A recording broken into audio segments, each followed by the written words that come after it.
Alors, bonjour, j'espère que vous avez eu une bonne semaine. Alors, on va accueillir à nouveau des paroles qui vont nous mettre en route pour en avoir une autre, remplie de sa présence et de son esprit. Le premier texte est tiré du livre de la sagesse, la nuit de la délivrance pascale. Il y a beaucoup de nuits dans nos vies. Il y a beaucoup de nuits dans nos jours. Et c'est intéressant d'associer le mot nuit avec le mot délivrance. Parce que souvent, notre expérience fait que dans la nuit, loin d'être délivré, on est comme tourmenté. Et il y a quelque chose qui veut nous être communiqué, je dirais, de la sagesse de Dieu.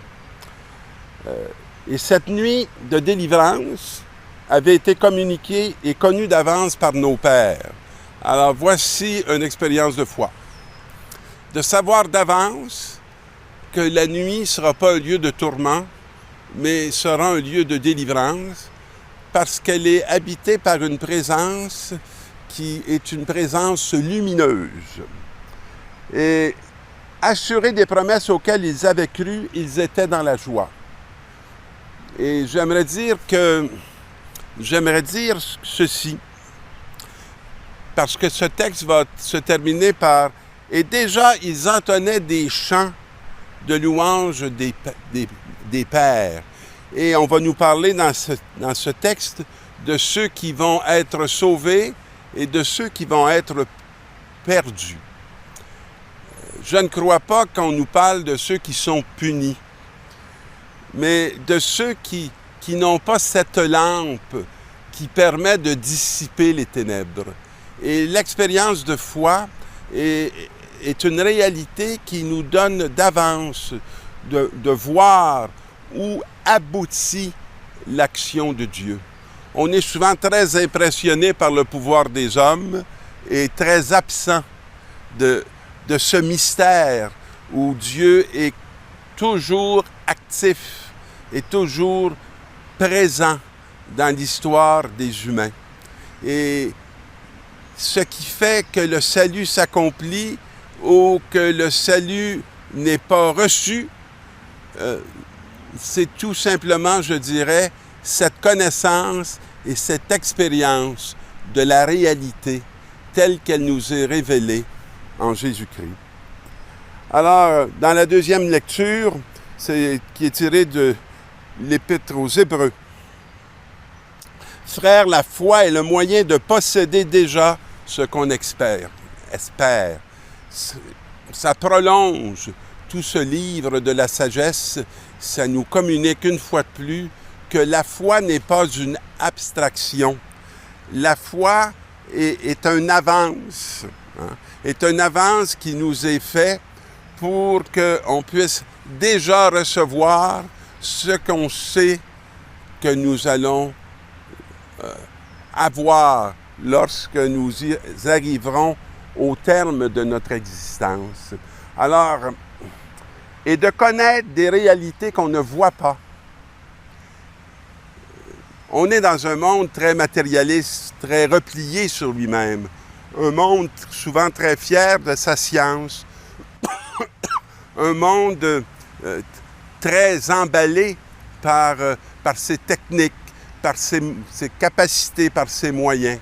Mais souvent, la réalité nous échappe complètement parce que nous la faisons qu'à partir de ce qui est visible, alors que la plus grande partie de la réalité n'est pas visible. Qui serait capable de prévoir lorsqu'un enfant vient au monde de ce qu'il deviendra? Ce qu'il va devenir n'est pas visible, mais on peut l'espérer.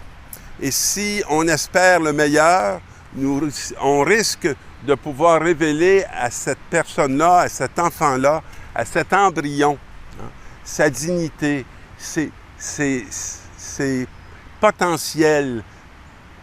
On risque de non pas transmettre nos peurs, mais de transmettre notre confiance, notre foi qui va permettre à la personne de se réaliser. Et l'Écriture rend témoignage aux anciens, c'est à cause de leur foi grâce à la foi d'Abraham qu'ils ont obéi à l'appel de Dieu. Je n'oublie jamais ces éducateurs qui ont été les miens, qui m'ont tellement rendu sensible au fait que Dieu m'appelait. De savoir que j'étais quelqu'un pour Dieu et que Dieu avait besoin de moi. C'est comme si j'avais découvert en premier que Dieu avait besoin de moi avant de toucher la réalité que j'avais constamment besoin de Dieu. Et dans cette recherche de Dieu, où j'ai pu répondre à l'appel qui a résonné dans mon cœur, j'ai aussi appris à découvrir une partie du mystère de Dieu qui était en moi. Grâce à la foi, il y a plein de gestes que le peuple a vécu. On nous dit, il vint séjourner comme étranger dans la terre promise. Et grâce à la foi, ils espéraient la cité qui aurait de vraies fondations.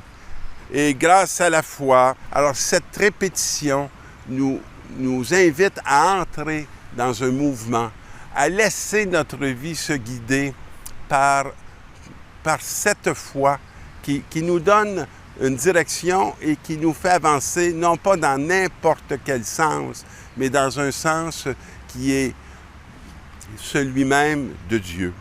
Et dans l'Évangile, une belle parole qui nous est fait, un texte qui me parle très fort et qui dit ceci. Restez en tenue de service et gardez vos lampes allumées. Cette semaine, je suivais une formation à l'Institut Notre-Dame-de-Vie pour la catéchèse des enfants. Comme il est important d'éveiller jeunes les enfants à cette dimension de foi. Et il y a un travail à l'Institut qui, depuis plus de 30 ans, prépare une façon d'approcher, une façon de rencontrer, une façon d'animer des jeunes pour leur faire cette transmission du don de l'Écriture, mais avec une lecture qui les plonge dans la réalité. Une réalité qui va être la même tout au long de leur vie, mais qu'ils ne peuvent pas saisir de la même façon à cette étape de vie et à une autre façon, qui nous invite comme baptisés à être des accompagnateurs, à être des serviteurs, pour ne pas les laisser démunis et faire qu'à chaque étape de leur existence, ils peuvent puiser dans le trésor de la foi pour demeurer debout, pour demeurer dans la solidité de Dieu, pour demeurer et aussi avoir le goût de ce pain de vie qu'ils pourront se partager et recevoir en Église. Alors, restez en tenue de service, gardez vos lampes allumées, soyez vigilants à voir ce qui se passe, ce qui habite le cœur de ces tout-petits, ce qui habite le cœur de vos proches, ce qui habite le cœur de ce monde. C'est l'invitation que le Seigneur nous fait. Soyez comme des gens qui attendent leur maître à son retour de noces, parce que Dieu épouse notre humanité. Dieu épouse ce que nous sommes. Et nous avons toujours à attendre ce moment où Dieu va venir épouser même ces dimensions de notre vie où on peut croire avoir été détruit, avoir été mutilé. Et soyez vigilants, éveillés pour le recevoir, pour aussitôt qu'il frappera, lui ouvrir. Heureux les serviteurs que le Maître à son arrivée trouvera en train de veiller. On est évidemment dans une tendance très facile à s'endormir, à regarder ailleurs, à chercher ailleurs.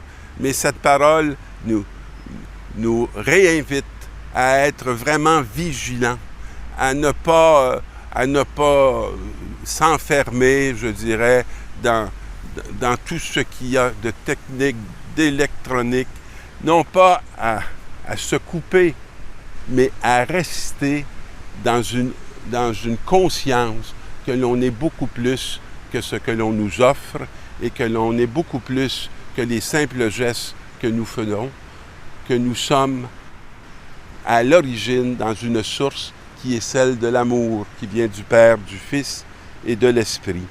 Si le Maître revient vers minuit ou plus tard et qu'il les trouve ainsi, heureux seront-ils. La joie est dans cette vigilance. Et ceux qui ont déjà vécu des expériences de rencontrer des contemplatifs peuvent parfois toucher, sans vraiment saisir ou comprendre, une paix, une joie, une sérénité dont on ne sait pas d'où elle vient, mais qu'on est capable de palper. Et on se demande souvent à quoi servent ces gens qui n'ont rien, dont plusieurs disent qu'ils ne font rien, mais qui, dans le fond, sont toute vigilance et demeurent pour nous des lieux où la lampe est toujours allumée.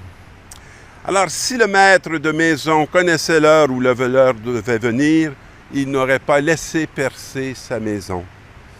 Alors, vous aussi, tenez-vous prêts, parce qu'il y a une heure où il va venir, ce Fils de l'homme. Et il va venir à cette heure pour vous mettre debout, pour vous faire vous lever là où beaucoup vont se laisser percer, vont se laisser détruire. Et c'est à l'heure où vous n'y penserez pas que le Fils de l'homme viendra. Il va vous surveiller, hein? Il va vous surprendre. Il ne viendra pas prendre quelque chose. Il ne viendra pas prendre votre vie. Il va vous étonner que la mort n'aura aucune emprise sur vous. Et voilà l'heure du Fils de l'homme à laquelle on a à se préparer en restant en tenue de service et en gardant nos lampes allumées. Bonne semaine, mes amis.